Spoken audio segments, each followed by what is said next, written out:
We're at the beginning of the second parak in the middle of in the first halacha, with the Rambam. After he concludes what is Teshuva Gemura, he quotes the pasuk that Shlomo says, "Schores borecha b'mei b'chursecha."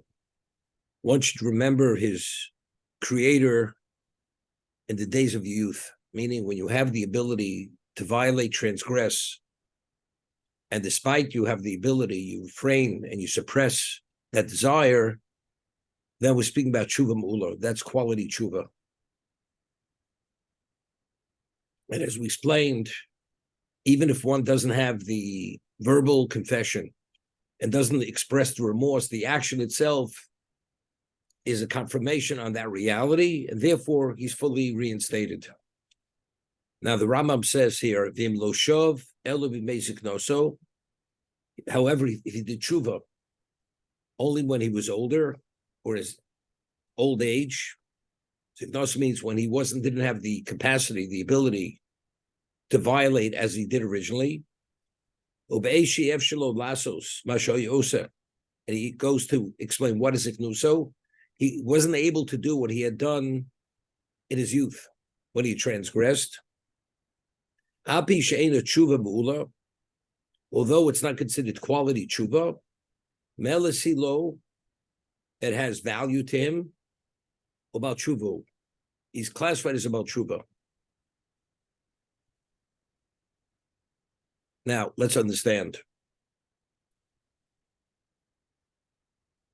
We'd said, according to the Minchas Chinuch, that although the Rambam says without verbal confession, what has no kapora, but in terms of classification of person being a tzaddik, even if one has stirrings of tshuva in his heart and commits himself not to violate again, he's reclassified as a tzaddik. He's a tzaddik. The whole discussion here, whether you have to have confession, not confession, that's only regarding kapora. Now, the Rambam differentiates between tshuva gemura, tshuva mu'ula, quality tshuva, and tshuva which is not quality tshuva. He says a person did tshuva when he was older, when he wasn't able to transgress again, because he didn't have the ability. He says, although it's not tshuva mu'ula, it's not quality tshuva, it is effective ubal tshuva. So when he says it's effective, what does that mean? It can't mean he's reclassified, right? Because for reclassification, one doesn't have to have verbalization. If you just say you're turning over a new leaf, that's a reclassification. So evidently, when we speak about it, he's about tshuva, and it's not quality, it means regarding reinstatement. Evidently, that's what the Rambam is saying. If it's the same setting, the same desire, the same ability, everything's identical, and you refrain, that's quality tshuva. If you're not able to, he says, although it's not quality tshuva, because you're not able to cross that line any longer, a person is on his deathbed, he's not able to do, he's incapacitated. And now he says, if I could live my life over again, I would not do that. So at this point, it's easy to say, because when one doesn't have the ability, you could address things without difficulty. It's only when you have and you believe you could do what you want to do, that's the challenge. But Rambam says that's tshuva. It's not quality tshuva. He says more elislo. It has value to him. Ubal tshuva, and he's considered about tshuva. In what context is about tshuva? Meaning he has kapora. What level of kapora does he have? Is it kilu lochota? It's as if he never sinned. Evidently, he has kapara. Mo'elo means it has kapara. It atones, but it doesn't fully atone. Now, according to Rambam, what he said earlier, if you don't have verbal confession and you have no kapara, person passes away, does he go to Olam Haba? Is he admitted in Olam Haba at all? The answer is no. Because he has no kapara, he's not reinstated. Olam Haba, as is explained by the Ramchal and by all the commentators, the Ramak, is having a relationship with HaKadosh Baruch Hu. The Gemara tells us in Brachos, what is Olam Haba? It's a location one doesn't eat, one doesn't drink, one doesn't sit, one doesn't stand. It's a spiritual setting. So what is tzaddikim? What is that setting? Tzaddikim yoshvim means they exist there. The itrosei Hashem, that crowns on their heads, v'nenim miziv hashchina, and they're benefiting from the radiance of Hashem. That's what Olam Haba is. And based on the degree of your accomplishment, what is the intensity of that radiance? What is the quality of that relationship? The greater the quality of their relationship, that person has a greater share in Olam Haba. The lesser level of relationship, that means that's less Olam Haba. So over here, when we speak about, it's not Teshuva Ula, but you consider about Teshuva. He says he's about Teshuva, although it's not quality Teshuva, he's about Teshuva. What does that mean? He's about Teshuva. That means he at that level, he already is admitted in Olam Haba. The other person, the Minchas Chinuch speaks about where he has stirrings and there is no kapara. The man doesn't even have, he's not admitted. He doesn't get through the gate because kapara means instatement. You reinstate it. He's not reinstated. This person, although it's considered deficient tshuva, but you have a degree of reinstatement. Does he need levels of purging to be able to achieve a greater level? The answer is it, but that's purging. Let me explain what it means. It's not simple. We say onus rachmana patre. If a person's in a situation where he's not able to do a mitzvah, he's not held accountable. There's no liability. Does he get credit for the mitzvah? Let's say a person was a tinik shenishba, never put on tefillin, never observed Shabbos. Now he does tshuva. So the claim is not held against him. Does he get credit as if he put on tefillin, as if he observed Shabbos, as if he studied Torah? The answer is definitely not. There's not a claim against him, but factually, you never accomplished all the areas that you were supposed to cover. Onus Rachman Pacha means you're absolved. You're absolved, there's no claim against you. But where are you at? You're not at any point. You're at ground zero without a claim. It's like when your person is first born. Person just first moment of his bar mitzvah. And he hadn't done anything till he was an adult. Whatever he did before he was an adult, negative, that's not held against him. Now, everything has value. So going forward from this moment on, now it starts making the difference. This person is about tshuva. There's no claim against him, but what do you have to show for your life? You don't have anything to show. This person, when he does tshuva, he's about tshuva. That means there's a degree of reinstatement. It's not tshuva gemura. So what about being purged? You have a lot of baggage. So the baggage he has to be purged. Is he qualified for entry? The answer is yes. Because he did tshuva. Tshuva gives you, that's your entry pass. Tshuva allows you to enter. You have a share in the world to come. Does he need purging before he's able to be there? The answer is yes. No matter where you're at, if a person is not where he is, I mentioned him in Ramak, everybody needs some degree of purging. Because how do you go and stand before the Melech, even though your garment may be pristine white, but if there's one splotch of uncleanliness, it's inappropriate to stand before the king. That has to be removed. Gemara says in Eruvin that a person circumcised, Avraham Avinu stands at Pischo Shel Gehenim. At the entrance of Gehenim, he doesn't allow his children to go in. Doesn't allow them. He protects them from going into Gehenim. What happens? Just by being exposed to the entry, that's sufficient to be atoned. That's enough of an atonement. You don't have the person who's not circumcised, has to go deep into Gehenim because Avraham Avinu doesn't recognize that Jew, because the foreskin disguises who he is. But a Jew who has the bris kodesh, that's bris shel Avraham Avinu, Hashem is Moshe Avram is bepischo shel kehanim, and he doesn't let his children go into Gehenim. What does that mean? It means this, that everybody needs a degree of purging. You need purging.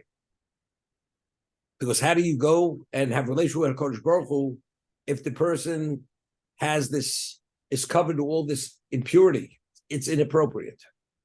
So seemingly over here, Baal Tshuva means you're worthy of reinstatement. But are you at a level that you could enter into the world to come immediately? The answer is no. Baal Tshuva Gemura, Mu'ula means as if you never did the sin. So there's no remnant, there's no trace of the sin. This person is trace of the sin.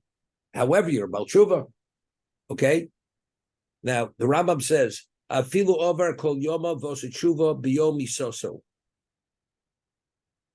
Person violated the Torah his whole life, and he did tshuva on the day of his death. Umes b'tshuvoso. And he died in the state of tshuva. Kol ha'avonosav nimcholin. His sins are forgiven. Okay? All sins are forgiven.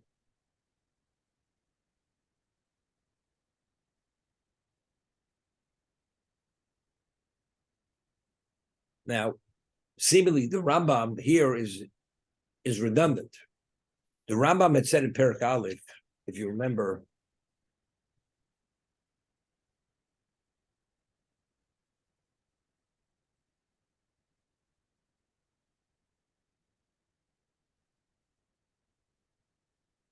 it's on pause. Rambam says,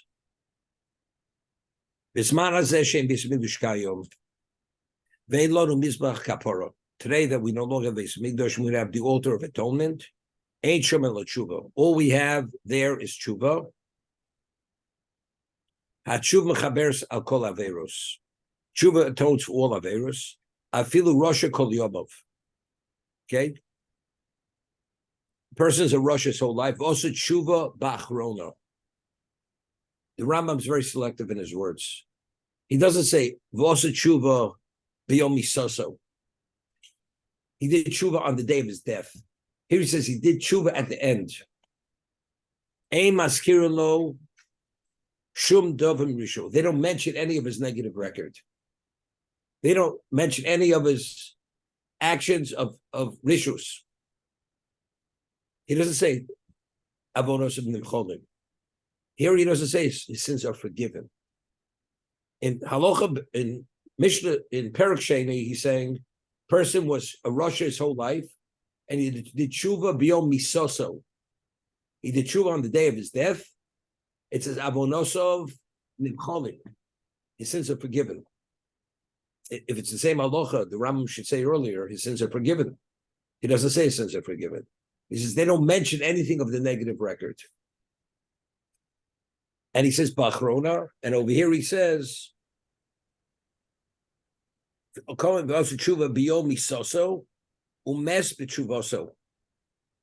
he says, and he died in the state of tshuva, then his sins are nimcholim. Before he said there's no mention. Here you're forgiven. What's the difference?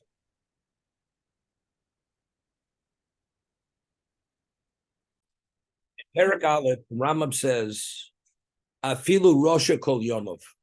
He was a Rosh his whole life. V'asa tshuva ba'achrono. He did tshuva at the end. He doesn't say he did tshuva on the day of his death. Ei maskirilo shum dovim risho. They mention nothing of his rishos. What about mechila? Right? Seems to be there's no mechila here. Mechila is what is forgiveness. They don't mention any of the sin. What does that mean? The record is clear. If the record is cleansed, that means mechila? I'm not sure. This question always bothers me. What I'm asking now. Why does the Rambam say Perek Aleph ba'achrona and doesn't say biyom misoso? And the first parak the Rambam says ei maskirin. There's no mention of the sin, and the second parak he says biyom misoso on the day of his death, and he uses the term avonosav nimcholim. The sins are forgiven. Evidently, he's talking about two different things, right? One is there's no mention, So at one time, I wanted to differentiate. What about a person who doesn't realize today he doesn't realize he's dying? Person does tshuva, walks across the street and gets hit by a car and is killed. So he did tshuva b'achrona, right? Maybe that's the meaning of achrona. Person was Russia his whole life. He did tshuva. First day he's about tshuva, and then his life ends. B'achrona at the end. Or maybe it means achrona means he realized he was at the end of his life, and the tshuva at the end of his life. The other case, biyomi sosa, means either it means yomi he realized he was dying, and he did tshuva because he realized he was dying. So then it's not so simple. Maybe if you realize you're dying, the reason why you didn't tshuva because you realize you're dying. So maybe that's considered a deficient tshuva. That's that. See, that has relevance to the halacha. Person is not able to do the sin any longer. When a person realizes he's dying, all of a sudden you're in a position now. The ability to do the avera is not available any longer because the person knows he's dying. The person is about to pull the switch on the electric chair. He's going to the guillotine. He's going to whatever it is, to the gallows, and they just haven't pulled the floor from under him. He realizes he's dying. He does tshuva that moment. At that moment, why is he doing tshuva? Because he realizes he's dying. That itself is considered a deficient tshuva. At this moment, he says, if I could have lived my life over again, he has a level of clarity. But what's bringing him to that level of clarity? The circumstance that he's dying. The other case, b'achrona, means he does tshuva. He thinks he's living another 50 years. And he does tshuva. And all of a sudden, his life ends on that day. But when he did tshuva, he didn't realize that was the last day of his life. That already, that's a quality tshuva. Therefore, in that case, they won't even mention any of the sin. Because that he did tshuva, that's closer to tshuva gemura. He's the prime of his life, didn't realize he was going to die, and he did tshuva b'achrono. It's at the end. But it wasn't Yom Misoso. The second case has really relevance to what we're discussing. Although he doesn't have the ability to do the sin. And this because he's at the gallows, or he's about to be decapitated, he's at the guillotine, and he does tshuva, it's avodos d'mcholim. Although it's not a quality tshuva, because why is he doing tshuva now? Because he no longer has the ability to do the sin. B'achrona means he has the ability to do the sin. And all of a sudden, suddenly his life is taken from him. There, it has greater value because that's closer to tshuva mula, and therefore they don't even mention any level of that sin. That's what I was thinking. So where is he forgiven, Rabbi? The time of his death or the time of Achrona, according to the Rambam? It depends what was included in the sins. If he had Chil Hashem, the Misa completes the kapara. No, but just according to what we're just saying right now, the Rambam says that he's forgiven at which point? First thing he doesn't mention. First halachah he doesn't mention forgiven. And that's where there's no trace. There's no trace of the sin. A maskirilo. There's no mention of the sin. Right, no mention, but it doesn't say forgiven. That's what I'm saying. The reason why there's no, it's better. The Rambam says that it's not tshuva me'ula. It's not quality tshuva. It's not quality tshuva. That means this person still has baggage. You have to address the baggage. You're forgiven at a certain point. You're qualified to be reinstated. You're qualified to be reinstated. Except but since it's not quality tshuva, the person needs a degree of purging. The first case, in the first halacha, there's no mention of the sin. There's nothing on the record. So if there's nothing on the record, the person doesn't need any level of purging. That's how I'm differentiating between two cases. Therefore, the first perek, he doesn't say the day of his death, b'achrona. The other one speaking about with the context of tshuva she'einu me'ula. It's not quality tshuva. It's only because of the circumstance. There, it's nimcholim. But so what does it mean? It's not quality to be fully atoned. So therefore, there he needs purging. After the purging, now he's qualified to be reinstated. That's how I want to differentiate.